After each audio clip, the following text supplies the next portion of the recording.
Correct కాదు.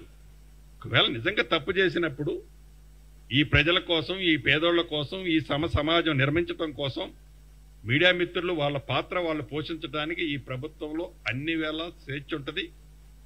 భవిష్యత్తులో అటువంటి సంఘటనల చిన్నవి కూడా ఈ ప్రభుత్వం జరగనివ్వదు.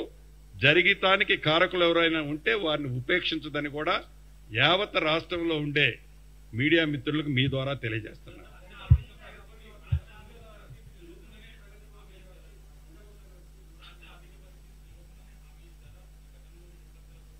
అంటే ఎస్, ఏదైతే అనేక వేదికల మీద మేమెంత అప్పు చేసినాం, 3 లక్షలు అప్పు చేశామని వాళ్ళు చెప్తుండేవాళ్ళు. నిజమేనేమో వీళ్ళు 3 లక్షలు అప్పు చేశారేమో అని మేము అనుకున్నాం అని 7 కోట్ల 19 లక్షల అప్పు ఉందని మేము అనుకోవట్లే. 7 లక్షల 19 కోట్లు 7 లక్షల 19 వేల కోట్లు ఉందని మేము అనుకోవట్లే. అనుకొని తీరా లెక్కలు వచ్చిన తర్వాత మేము డ్రాప్ అవ్వట్లే.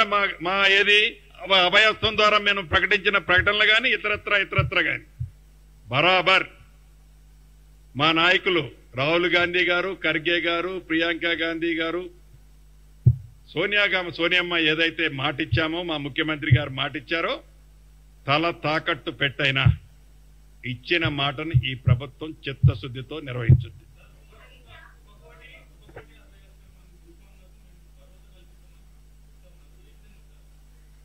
ఇందాక చెప్పాను కదా, ఈ 2024 RO యాక్ట్, గతంలో ఉన్న RO యాక్ట్లో ఒక ఉదాహరణకు 1-2 అంశాలు చెప్తా. సాదా బైనామాలు మేము ఇంప్లిమెంటేషన్ చేస్తామని 2020 RO యాక్ట్ చట్టాన్ని తేటానికి వారం రోజుల ముందు ఒక నోటిఫికేషన్ ఇచ్చారు.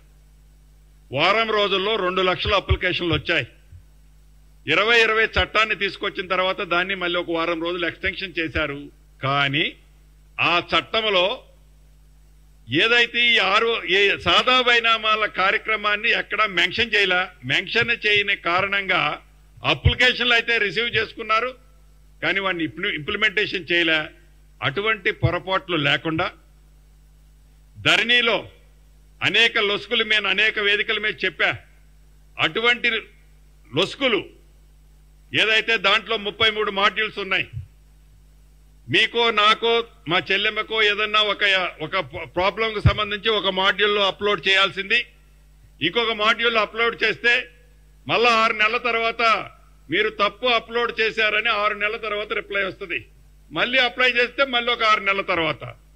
అంటే ఇన్ని మాడ్యూల్స్ కన్ఫ్యూజన్ లేకుండా ధరణిని స్ట్రీమ్లైన్ చేయటం, ROR యాక్ట్లో ఉన్న లోపాలను సరిచేయటం, పేదోళ్ల భూమితో పాటు తెలంగాణ రాష్ట్రంలోని సుమారు 1,60,00,000 లక్షల ఎకరాల భూమిని ఒక భరోసా ఇందిరమ్మ రాజ్యంలో ఈ ROR చట్టం ద్వారా తేబోతున్నాం.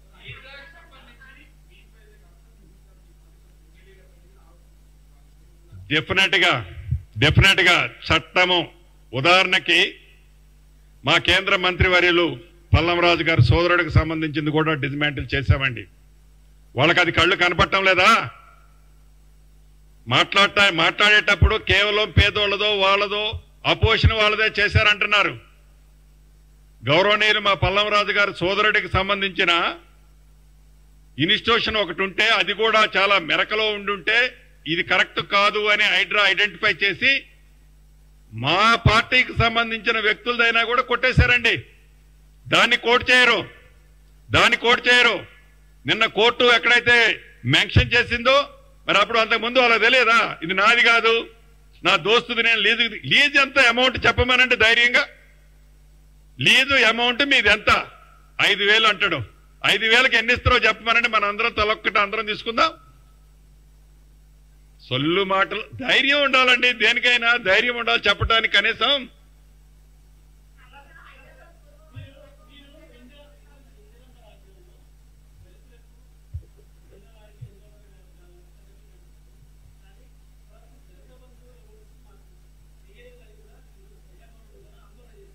ఉదాహరణకి డెఫినెట్ గా దాన్ని కూడా పరిష్కరించాల్సిన బాధ్యత వాళ్ళు స్కీమ్ మొదలుపెట్టినా ఆ స్కీములో బ్యాలెన్స్ ఏదైతే సబ్జెక్ట్ ఉందో దాన్ని పరిష్కరించే బాధ్యత ఈ ప్రభుత్వందే.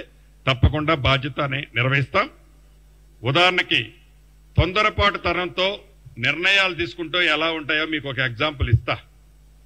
మేము ధరణి కమిటీని వేసిన తర్వాత నాగార్జున సాగర్లోని తిరుమలగిరిని, అదే రకంగా యాచారం మండలం ఇబ్రహీంపట్నం నియోజకవర్గంలోని యాచారం మండలాన్ని 2 మండలాలు మోడల్గా అసలు ఈ ల్యాండ్స్కి సంబంధించిన వాటిలలో ఏమేమి లొసుగులు ఉన్నాయని మనం చూసాం.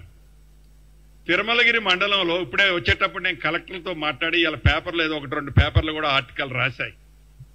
తిరుమలగిరి మండలంలో ఇప్పటి వరకు ఏదైతే రైతు బంధువు అనే కార్యక్రమం ద్వారా గత ప్రభుత్వంలో రైతన్నల్ని ఆదుకుంటున్నామని చెప్పే కార్యక్రమంలో ఒక్క తిరుమలగిరి మండలంలో పార్ట్లీ ఇప్పటి వరకు ఐడెంటిఫై చేసిన దాని ప్రకారం భూమి లేని వారికి సుమారు 4 కోట్ల రూపాయలు ప్రతి సంవత్సరం ఇప్పటి వరకు భూమి లేని వారికి పోతుంది.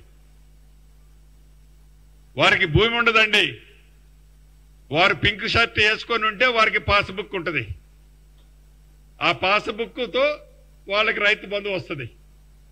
అంటే ఇంకా పూర్తయితే నాకు తిరుమలగిరి మండలం ఎన్ని కోట్లు అనేది ఫిగర్ వస్తుంది. రాష్ట్ర వ్యాప్తంగా ఎంత మిస్యూజ్ అయిందంటే వీళ్ళు తీసుకునే తొందరపాటు నిర్ణయాలు, అడావుడి కార్యక్రమాలు, ఇది ఎవడికయ్యా ఫైనల్ గా లాస్ అంటే ఇదంతా పేదోళ్ళ సొమ్ము.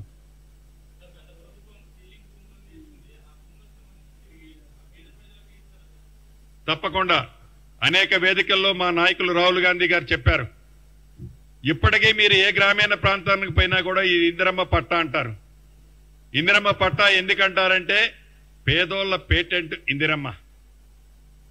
ఈ ప్రభుత్వం మా నాయకులు రాహుల్ గాంధీ గారు చెప్పినట్లు తప్పకుండా గత ప్రభుత్వంలో పేదోళ్ల భూములు ఏవైతే లాక్కున్నారో పేదోళ్ల భూములతో పాటు గవర్నమెంట్ భూములన్నీ పెద్ద పెద్ద బడాస్వాముల చేతుల్లో ఉన్నాయో ఇప్పటి వరకు ఐడెంటిఫై చేసిన వాటితో పాటు ఇంకా ఐడెంటిఫై అయ్యే ప్రతి దాంట్లో పేదవాళ్లకి ప్రభుత్వం పంచిపెట్టే దాంట్లో ఎక్కడా రాజీనే లేదు.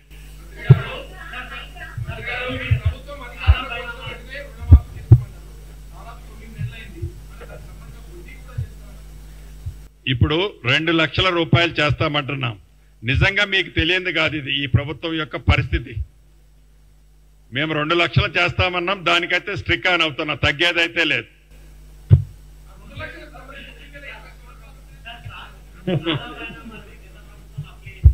రైట్ రైట్ అన్న.